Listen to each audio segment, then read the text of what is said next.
આજે આપણી પાસે જે માહિતી છે ને તે માત્ર ચોંકાવનારી જ નથી, પણ આપણી દુનિયા અત્યારે કઈ દિશામાં જઈ રહી છે તેનો એકદમ સીધો અને સ્પષ્ટ પુરાવો છે. બિલકુલ. આજના આ માહિતીસભર સફરમાં આપણે એક અત્યંત ગંભીર ઘટનાનું ઊંડાણપૂર્વક વિશ્લેષણ કરવા જઈ રહ્યા છીએ. હા, અને આપણી પાસે જે સ્ત્રોતો છે તે ખૂબ જ વિશ્વસનીય છે. સાચી વાત. ધ ગાર્ડિયન, ઇકોનોમિક ટાઈમ્સ, આર્ગસ, પછી ડિફેન્સ ન્યૂઝ અને હેકર ન્યૂઝ જેવા પ્રતિષ્ઠિત સ્ત્રોતોમાંથી આપણને તાજા અહેવાલો મળ્યા છે. જે દર્શાવે છે કે વિશ્વ વ્યવસ્થા અત્યારે ખરેખર ઐતિહાસિક પરિવર્તનમાંથી પસાર થઈ રહી છે. એકદમ સાચું. તો તારીખ છે 4 માર્ચ 2026. યુએસ અને ઇઝરાયલ દ્વારા ઈરાન પર થયેલા અત્યંત મોટા લશ્કરી હુમલાને આજે 5મો દિવસ છે. 5મો દિવસ છે. હા. અને આજના આ સત્રનો આપણો ઉદ્દેશ માત્ર આ હુમલાની માહિતી આપવાનો નથી. ના, જરાય નહીં. પણ આ બધી અલગ અલગ લાગતી ઘટનાઓ એકબીજા સાથે કેવી રીતે જોડાયેલી છે ને તેનું વિશ્લેષણ કરવાનો છે. બરાબર છે. એટલે કે એક જગ્યાએ પડતો બોમ્બ આખી દુનિયાની સપ્લાય ચેનને કેવી રીતે ખોરવી નાખે છે અને સાયબર સ્પેસમાં કેવા તરંગો પેદા કરે છે તે સમજવું આપણા આજના જિજ્ઞાસુ વર્ગ માટે ખૂબ જ જરૂરી છે. હું આ બાબતે બહુ જ વિચારતી હતી. અને જુઓ, આજ આપણી ચર્ચાનો મુખ્ય આધાર પણ છે. જ્યારે કોઈ આટલી મોટી ભૌગોલિક રાજકીય ઘટના બને છે ને, ત્યારે તેની અસર માત્ર કોઈ એક યુદ્ધના મેદાન પૂરતી સીમિત નથી રહેતી. ચોક્કસ. આપણે આ અહેવાલોના માધ્યમથી એ સમજવાનો પ્રયાસ કરીશું કે આ લશ્કરી હુમલાઓ, માનવીય કટોકટી, વૈશ્વિક અર્થતંત્ર અને આધુનિક ટેકનોલોજી, આ બધા વચ્ચે કેવો આંતરસંબંધ છે. બરાબર. આપણે માત્ર શું થયું તેના પર નહીં, પણ શા માટે થયું અને તેની વૈશ્વિક અસર શું થશે તેના પર મોટા ચિત્રને ધ્યાનમાં રાખીને વાત કરીશું. તો ચાલો સૌથી પહેલા જમીની વાસ્તવિકતાથી શરૂઆત કરીએ. અહેવાલો મુજબ આ હુમલાની તીવ્રતા ખરેખર કલ્પના બહારની છે. હા, આંકડાઓ જેવા છે. પહેલા 24 કલાકમાં જ 2000થી વધુ ટાર્ગેટ હિટ કરવામાં આવ્યા છે. 2000.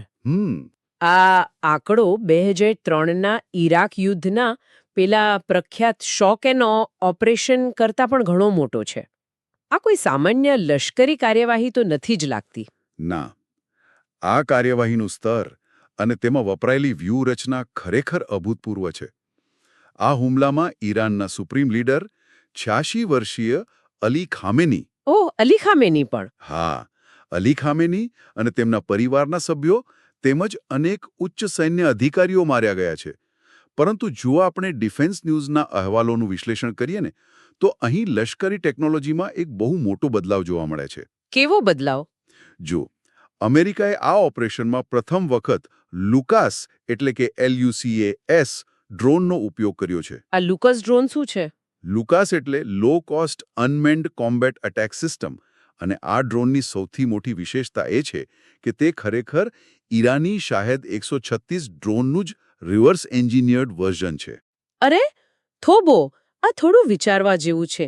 જો અમેરિકા પાસે પોતાની આટલી અત્યાધુનિક અને અદ્યતન ટેકનોલોજી પહેલેથી જ છે, તો પછી તેઓ દુશ્મનના સસ્તા ડ્રોનનું રિવર્સ એન્જિનિયરિંગ કરીને તેનો જ ઉપયોગ શા માટે કરી રહ્યા છે? આ એક બહુ જ સારો પ્રશ્ન છે અને તેનો સીધો સંબંધ યુદ્ધના અર્થશાસ્ત્ર સાથે છે. અર્થશાસ્ત્ર? હા, આધુનિક મિસાઇલો લાખો ડોલરની હોય છે. જ્યારે તમારે 2000થી વધુ ટાર્ગેટ હિટ કરવા હોય ને, ત્યારે ખર્ચ એક બહુ મોટો મુદ્દો બની જાય છે. દુશ્મનની સસ્તી ટેકનોલોજીની નકલ કરીને અમેરિકાએ યુદ્ધનો આર્થિક બોજ ઘટાડ્યો છે. ઓકે, એટલે બજેટ કંટ્રોલ કરવા માટે. બિલકુલ.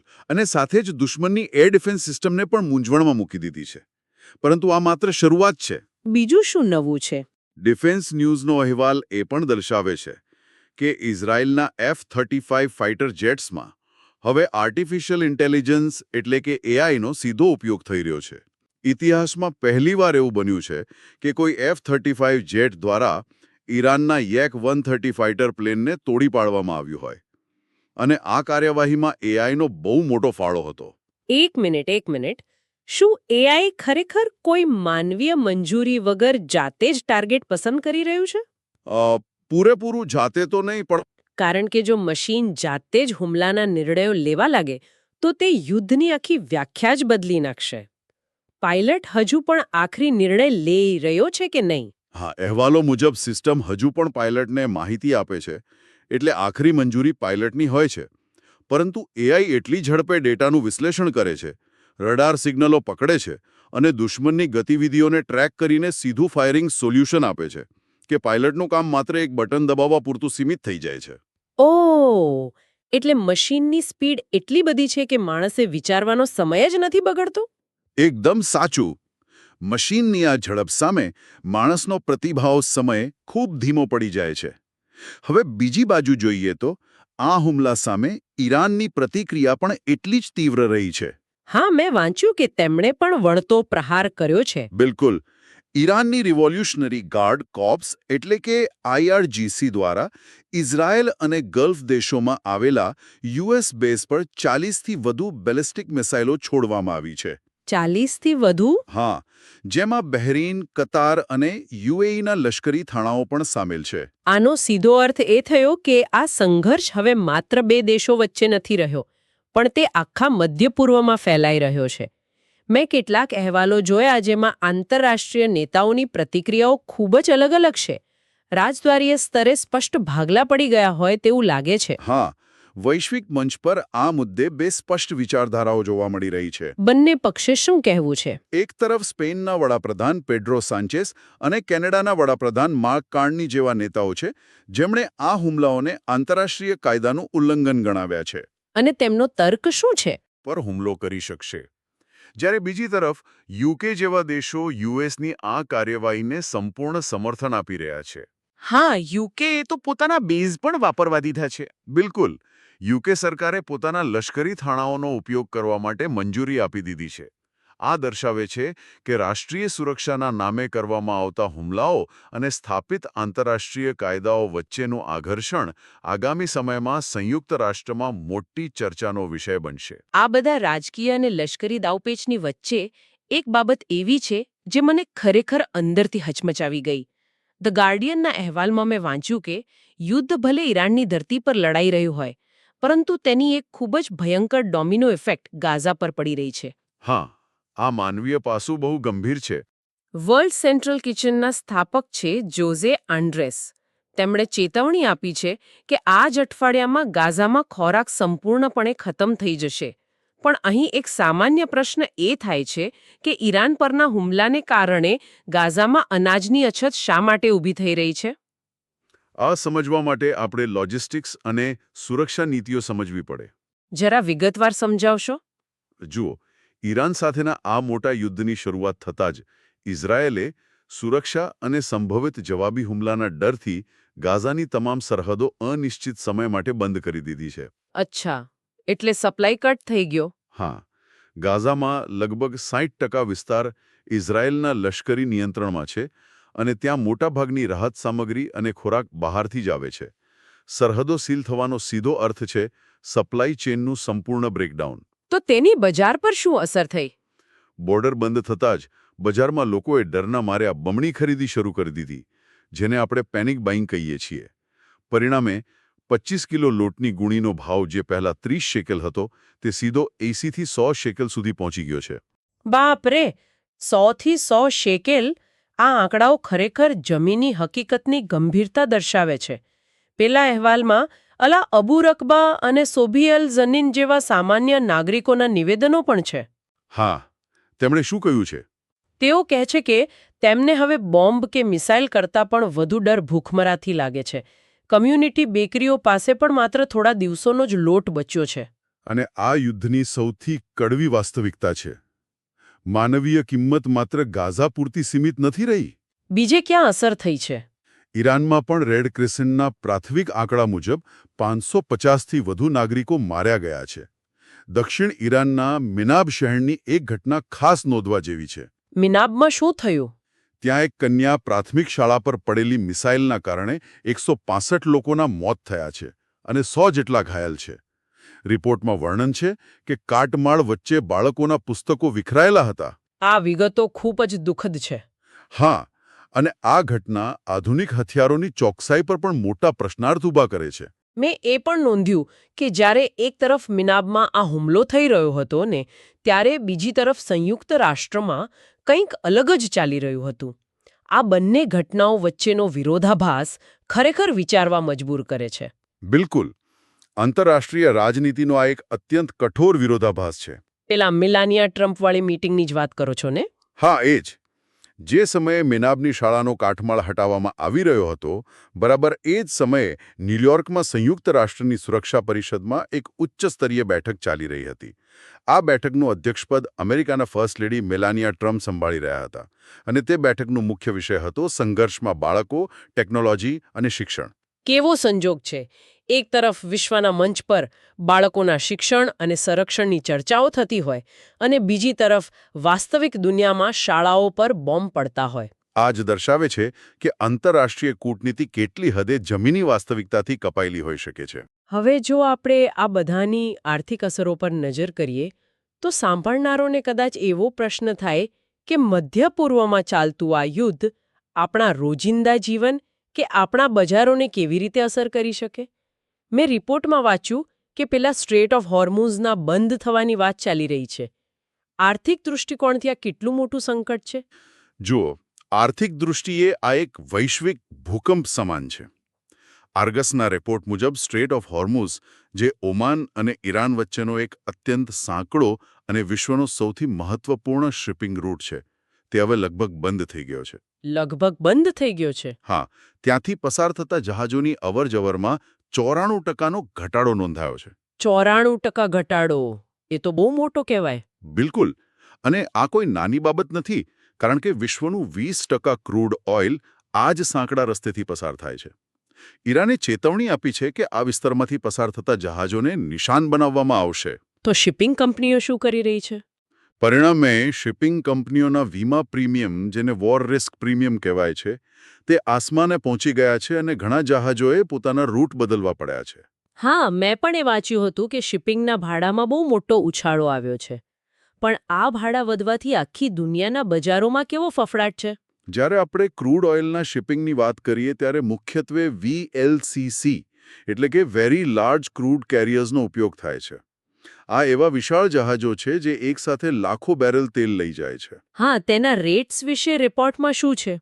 રિપોર્ટ મુજબ યુએસ ગલ્ફથી એશિયા સુધીના રૂટ માટે આ જહાજોના ભાડા પ્રતિ બેરલ $14 અને 19 સેન્ટના ઐતિહાસિક ઉચ્ચ સ્તરે પહોંચી ગયા છે. અને આનો સીધો અર્થ એ કે ક્રૂડ ઓઇલ મોંઘું થશે? બિલકુલ. અને તેની સૌથી ખરાબ અસર એશિયન બજાર ઉપર પડી રહી છે. દાખલા તરીકે, દક્ષિણ કોરિયાનું કોસ્પી માર્કેટ 13થી 15% જેટલું તૂટી ગયું છે. કોરિયાનું માર્કેટ આટલું બધું કેમ તૂટ્યું? કારણ કે કોરિયાનું અર્થતંત્ર મેન્યુફેક્ચરિંગ પર આધારિત છે અને તે પોતાના ઉત્પાદન માટે આયાતી ઉર્જા પર ખૂબ જ નિર્ભર છે. હોર્મુઝ બંધ થવાથી તેમની સપ્લાય ચેઇન ખોરવાઈ ગઈ. ઉત્પાદન ખર્ચ રાતોરાત વધી ગયો અને પરિણામે રોકાણકારોએ ડરના કારણે બજારમાંથી પૈસા ખેંચી લીધા. ઓકે, આ આખી પ્રક્રિયા સમજાવે છે કે વિશ્વના અર્થતંત્રો એકબીજા સાથે કેટલા ઊંડાણથી જોડાયેલા છે. જો આપણે ભારતની વાત કરીએ તો ભારતીય રૂપિયો પણ ઐતિહાસિક નીચી સપાટીએ જોવા મળી રહ્યો છે. શું આની પાછળ પણ આ ઓઇલ સપ્લાય જ મુખ્ય કારણ છે? ચોક્કસપણે. ભારત પોતાની ઉર્જા જરૂરિયાતનું લગભગ 88% ક્રૂડ ઓઇલ આયાત કરે છે. 88%, હા. જ્યારે આંતરરાષ્ટ્રીય બજારમાં તેલના ભાવ વધે છે અને શિપિંગ મોંઘું થાય છે, ત્યારે ભારતનું આયાત બિલ ખૂબ જ વધી જાય છે. આયાત માટે વધુ ડોલર ચૂકવવા પડતા હોવાથી રૂપિયાનું મૂલ્ય આપોઆપ ઘટે છે. તો ભારત પાસે રિઝર્વમાં કેટલું ઓઇલ બચ્યું છે? કપલર નામની ડેટા એનાલિટિક્સ કંપનીના આંકડા દર્શાવે છે કે ભારત પાસે અત્યારે માત્ર 40થી 45 દિવસ ચાલે તેટલો જ સ્ટ્રેટેજિક ઓઇલ સ્ટોક બચ્યો છે. માત્ર 40-45 દિવસ? આ તો બહુ ચિંતાજનક કહેવાય. હા, અને માત્ર દેશો જ નહીં પણ એક્સોન મોબાઇલ જેવી મલ્ટીનેશનલ ઓઇલ જાયન્ટ કંપનીઓ પણ સ્વીકારી રહી છે કે આ સપ્લાય ચેઇનનું ડિસ્ટ્રપ્શન અત્યંત ગંભીર છે અને તેઓ પણ તેને જાળવી રાખવા ભારે સંઘર્ષ કરી રહ્યા છે. આનો સીધો અર્થ એ થાય કે આગામી સમયમાં ઉર્જા, ટ્રાન્સપોર્ટેશન અને રોજિંદી ચીજવસ્તુઓના ભાવમાં મોટો ઉછાળો જોવા મળી શકે છે. પરંતુ આર્થિક અસરો સિવાય ભૌગોલિક રાજકીય રીતે પણ મોટા ફેરફારો થઈ રહ્યા છે. અહેવાલો મુજબ આ મધ્ય પૂર્વના સંઘર્ષની અસર છેક રશિયા-યુક્રેન યુદ્ધ પર પણ પડી રહી છે. પેલા શાંતિ વાટાઘાટો વિશે શું અપડેટ છે? હા, અને આ ડોમિનો ઇફેક્ટનું વધુ એક ઉત્તમ ઉદાહરણ છે. અબુધાબીમાં યુક્રેન અને રશિયા વચ્ચે મહત્વપૂર્ણ શાંતિ વાટાઘાટો થવાની હતી.